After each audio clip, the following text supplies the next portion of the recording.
Okay, so this video will be a little bit different because it's pretty, the first couple of parts of this are really simple. This is step 16, 17, and 18, which is the fuel tank and the side plates, which are these little dudes right here, which I don't have to do much with those. But to start with, we're going to put the gas tank together, which is really easy.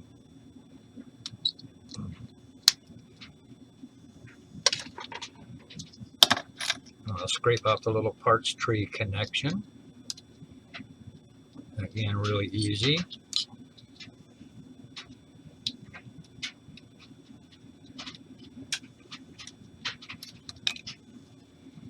And this is really simple. It goes together just like this.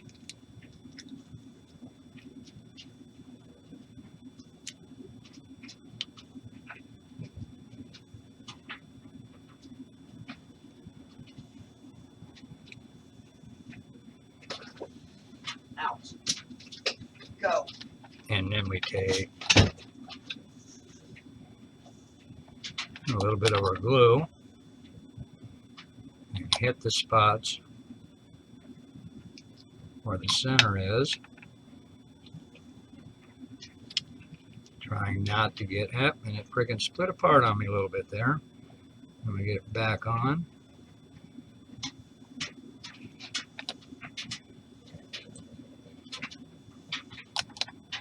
You want to go all the way down the seam so that you get a nice good bond. Press that together and hold it. Go on. I use the Tamiya extra thin cement for this.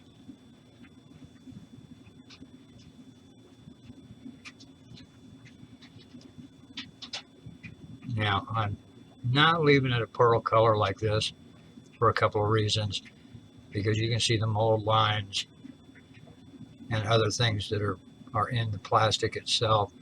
So just to shoot a gloss coat over this wouldn't do any good. So we're going to paint it. So in the next video, I'll show you the primer coat, and then we'll do the base coat, and then we'll put the decals on. All right, well, stand by for that.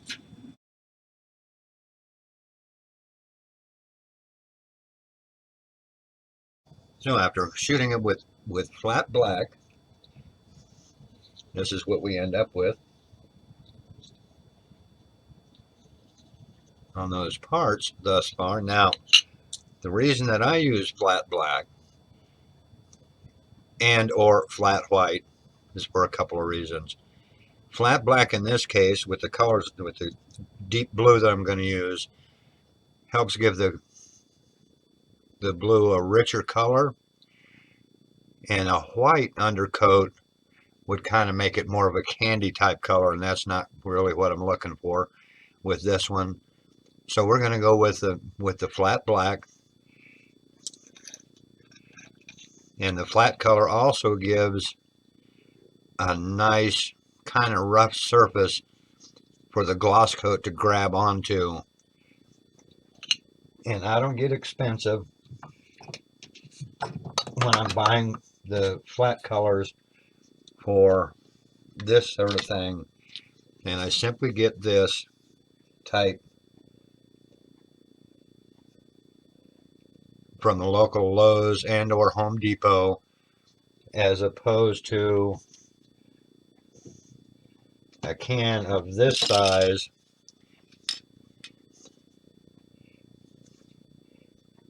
which costs about 4 times as much as that. I can get the flat black in a can like this for about $1.50, $2, and this little bitty can of what they call primer is going to run between $4 and $8.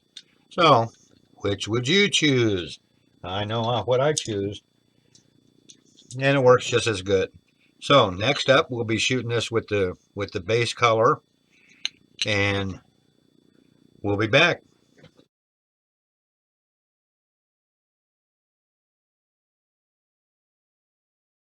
A little longer than a few minutes later. Okay, and here we have the painted parts all ready to go. Oh, a little hard to see. Let me get this light turned around here. Maybe that'll help a little bit. And this is the tester's paint. Deja Blue is what it's called. I'm sure that the pictures will probably show this a little bit better. Here's the fuel tank. This is ready for the decals, which will be next up. I'll be letting this paint dry for another couple hours before we start that process, since water and paint don't really mix that well in this regard, because this is not an acrylic paint, it's not a water-based paint, it's an enamel-based paint. So this will just get to sit and dry up for another while longer yet. Yeah, color's a little hard to see in the videos, but the pictures will be better when I shoot the pictures. So next up, we will be doing the decals and working on putting this on the frame. So that's a little bit of a tutorial. Hey, any questions about this, don't hesitate to put it in the comments, okay? And I'll answer you when I get notification that there's been comments. But there it is. And on to the decals.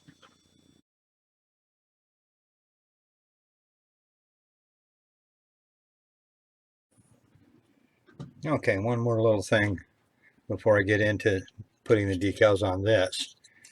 I'm going to do the decal that goes on the tank, because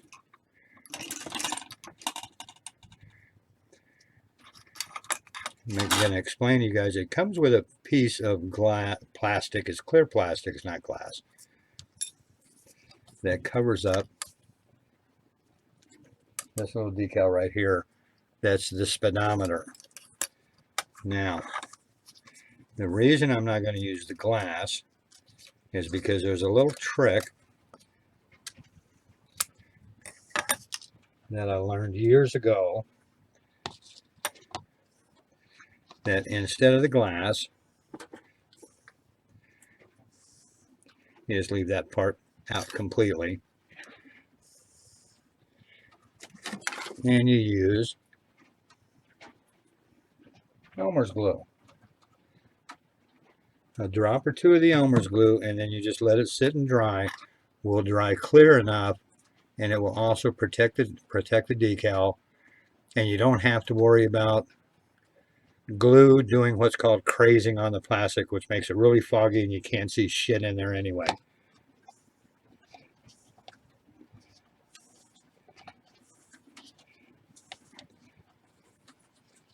Come on, come on, come on. Now the decal don't want to come out of the water. All right, I'll do it this way. There we go.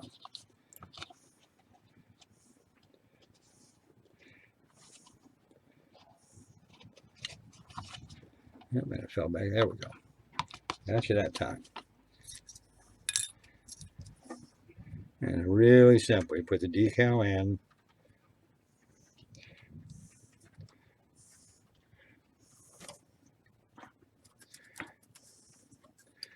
Get it nice and lined up like it's supposed to be.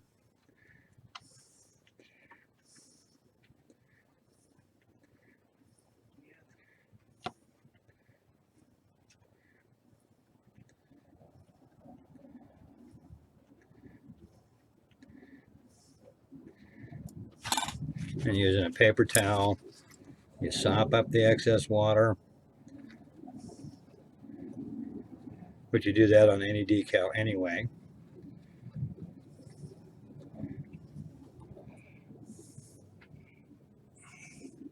Then you get the glue.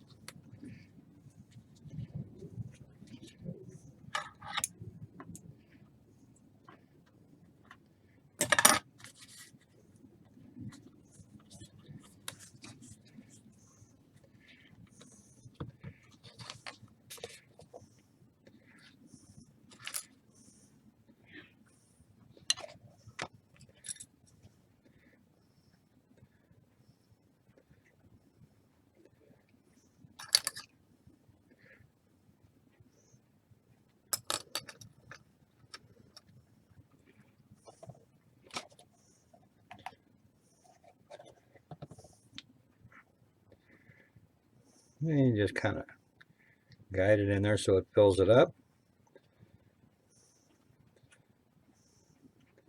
I'll try to get a close-up picture of this after it's good and dry.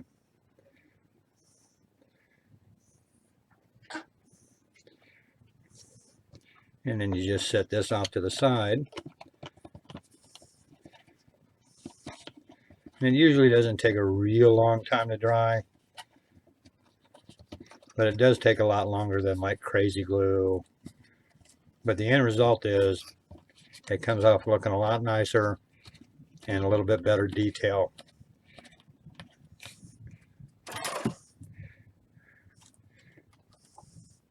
If you're into having it look halfway decent anyway. So we'll set that off. Much later. Yeah, decal time. And here we go. There's a couple of holes here. That's for the installation of the name plates. So we're going to get the little bit of paint that's in there out while the decal's getting wet.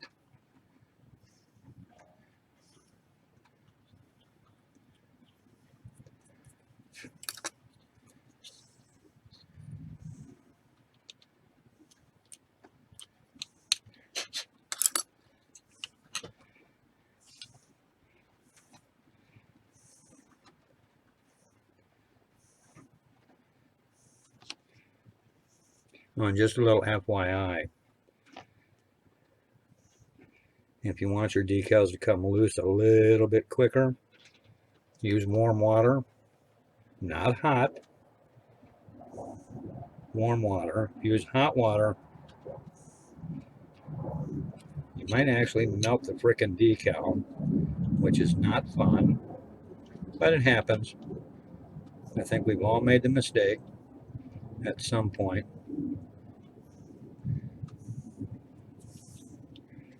Now these little holes, this little hole right here, will line up right over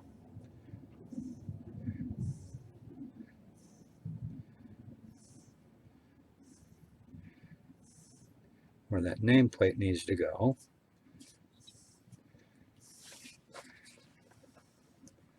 And then we sop this down.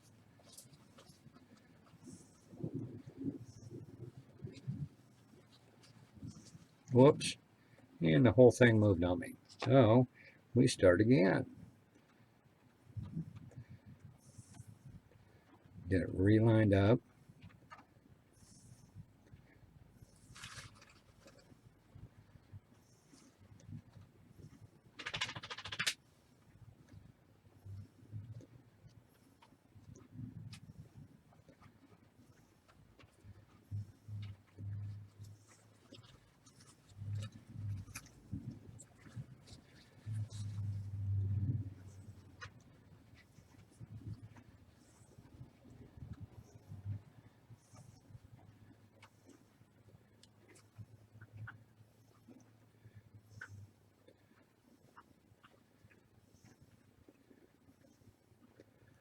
And get it to set.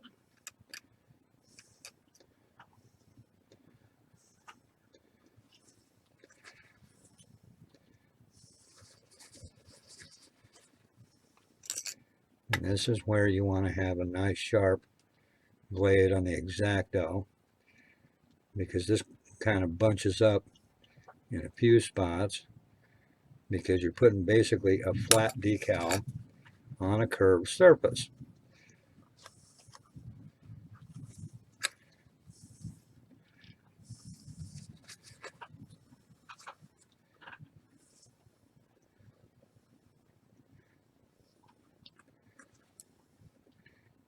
And what this does is just helps it lay down a little bit.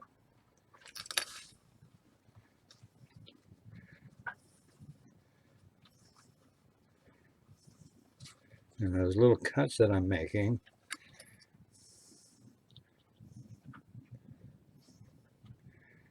they'll be hidden when we when the gloss coat gets shot over the top.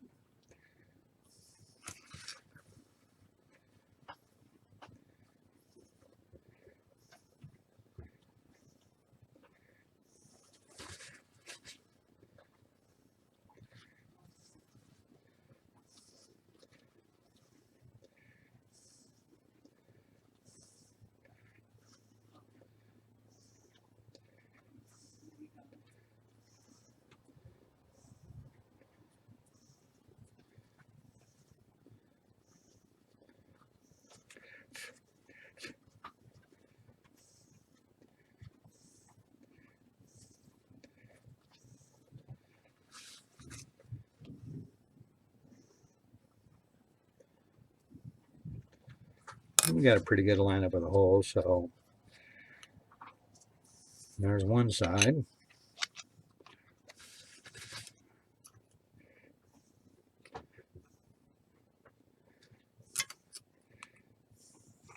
I'm going to put the other one in the water.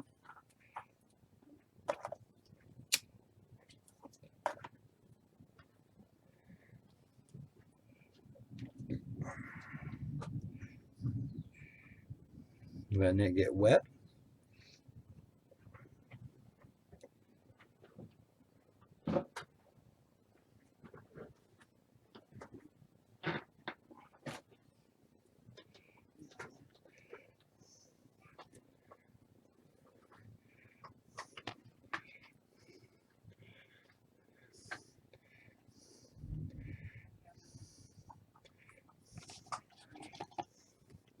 Not quite there yet. You should be able to rub it with your finger and it'll move on this paper. This one's not doing that.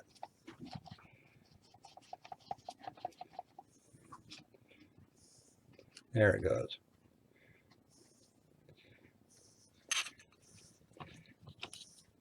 Now I just repeat the process on this side.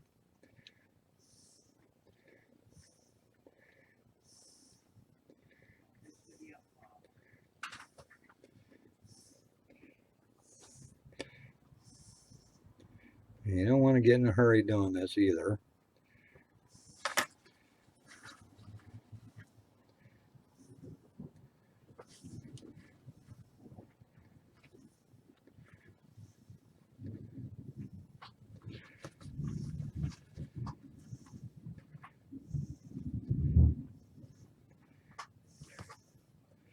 Oh, listen to that. Got a little thunder going on here.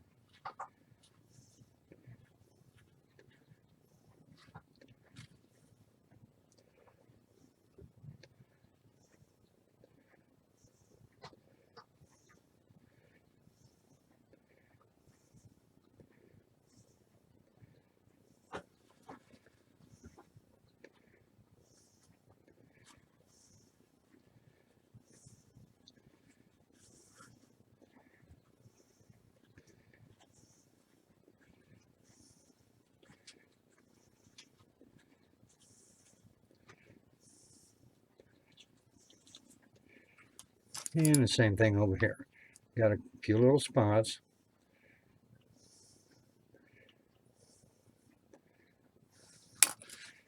And you just kind of roll the X-Acto over it to let it lay down.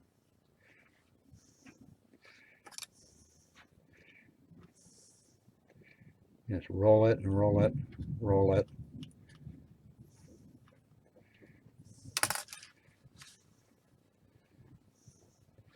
And go back with the paper towel. Hopefully by the time you get to this point, the paper towel will be kind of damp. So that'll help a little bit. Alrighty. Now we got the decals on the tank. So next we'll let that dry and I'll shoot it with gloss coat. And by that time the other part should be about done. And we can put, by the time all that's dry, we can start putting things together and get it on the frame. 1 hour later.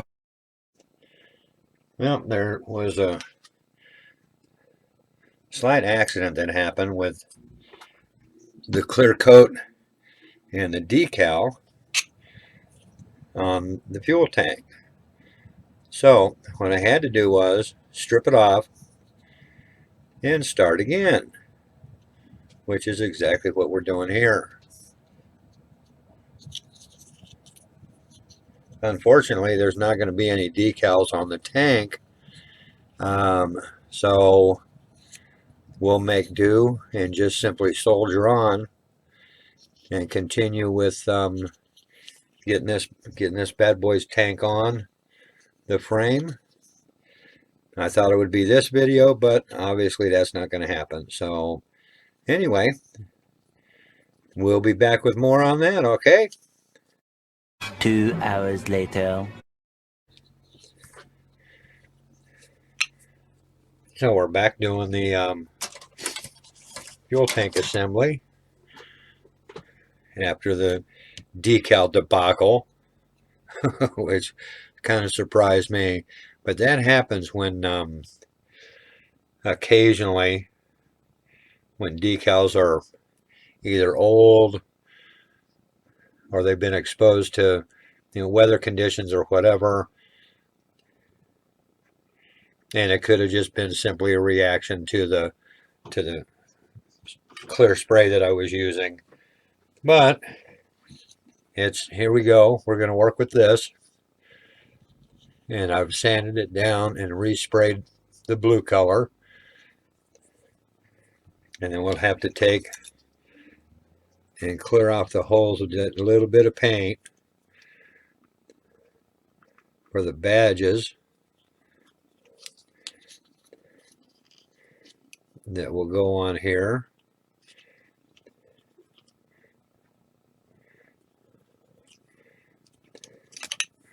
And those little badges are right here. We're going to take them off and put them off one at a time. Now, I had a guy ask about this. So it's right here. This is the Tamiya extra thin cement.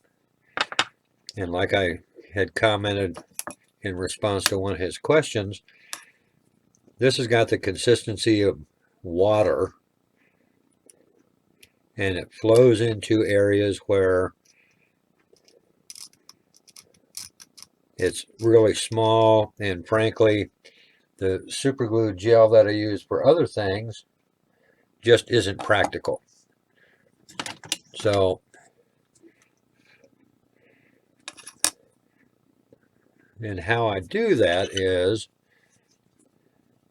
once you get the part on and in its place where it needs to be,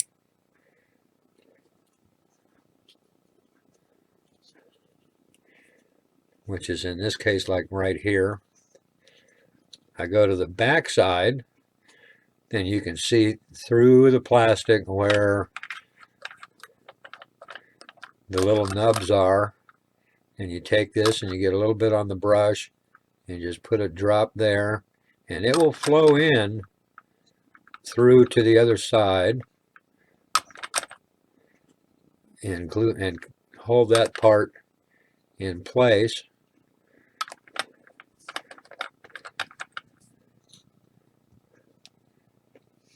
without screwing up the paint.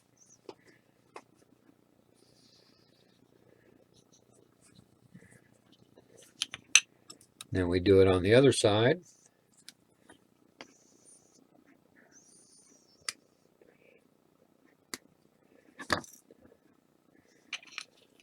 And we do the same thing over here. I didn't get that trimmed up good enough. And the glue doesn't take that long to dry. So you're not sitting around. Anybody that's built models in the past remembers the old school days of the glue where you could walk away, go to the store, go shopping or whatever, and when you came back, it might be dry. Sometimes not, depending on the glue bomb that you were building at the time. Of course, we're going back a lot of years. And hold that one in place, flip it over, give it a couple of quick drops,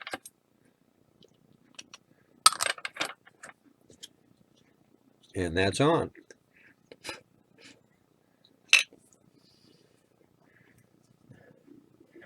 Now, if you happen to see a little bit that has oozed out onto the paint, don't frickin' touch it.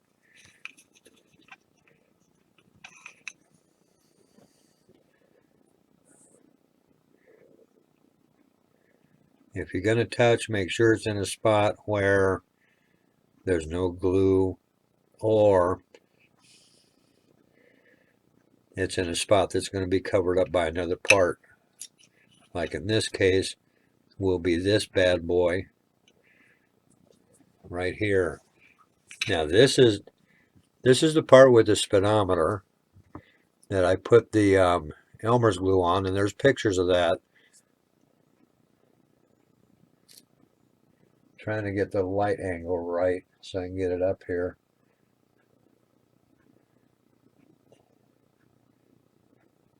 Yeah, it's not very good, but you know, the pictures will show it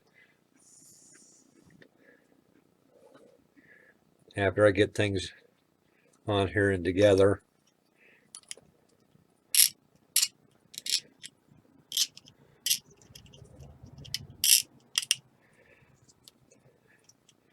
Now I'm scraping the chrome off the plating to expose the plastic underneath, because this plating over the years it really hasn't changed all that much, and it is not conducive to the glue holding it. I know there's some people that say, oh yes it does, but you know, I still, you know, I guess that's going back to the old school roots. I just prefer to have a little more plastic exposed to give it a better bonding surface. And it also roughs it up to help the connections hold a little bit better.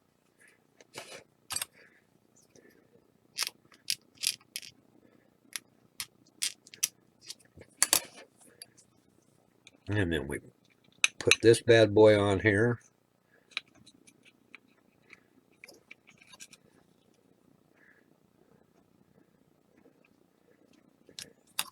And once again, we got to scrape a little bit of paint off.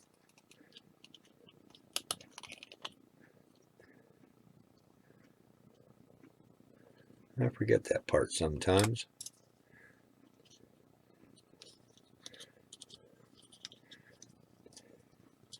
Then we get everything, there's two holes to hold this on, and get that nice and lined up like that.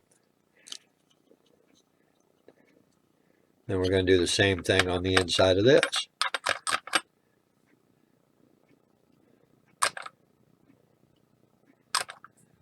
Put a drop or two of glue on there.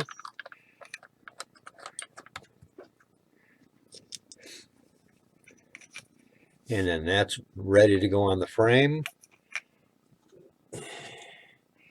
That means we get to get this out, which has been sitting over, kind of waiting.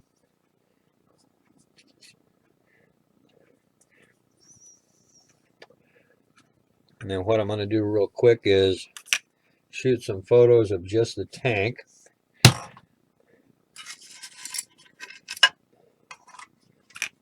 And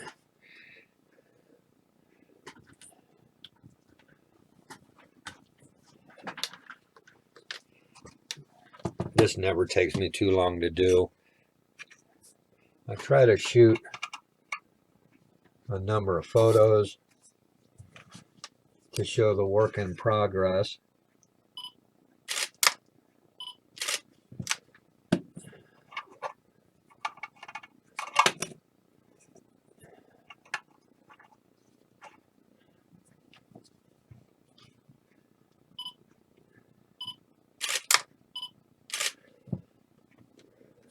And that way it gives people a chance to really see how things are.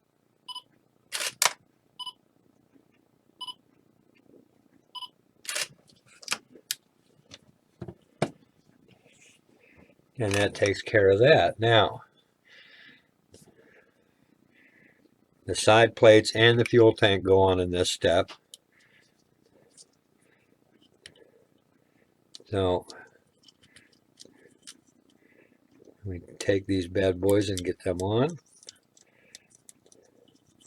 where they're supposed to do. Now what I'm doing here, I'm test fitting to make sure that it's going to go in like it's supposed to.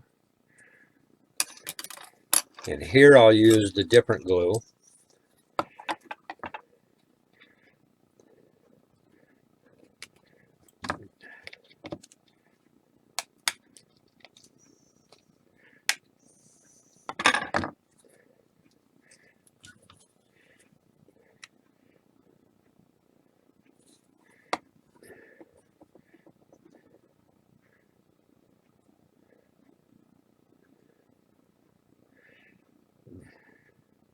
I got enough out of that for both parts.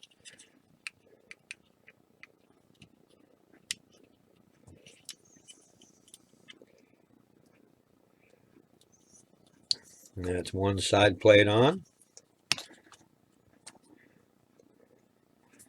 And we get the other side plate ready to go.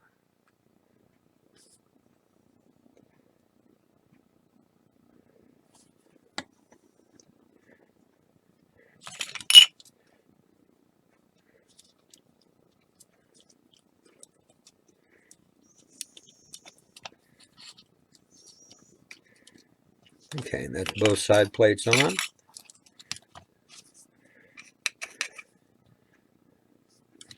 And then we attach the tank.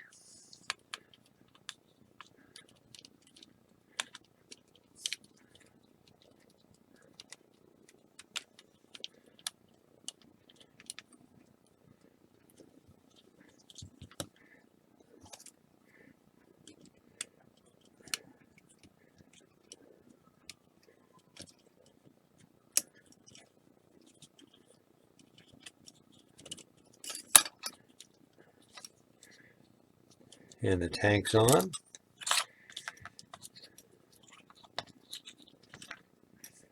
And I'll get some more photos of this. And it looks like steps 16, 17, and 18 are finally complete. So hope you enjoyed watching and the little explanation of how things go. And that's it.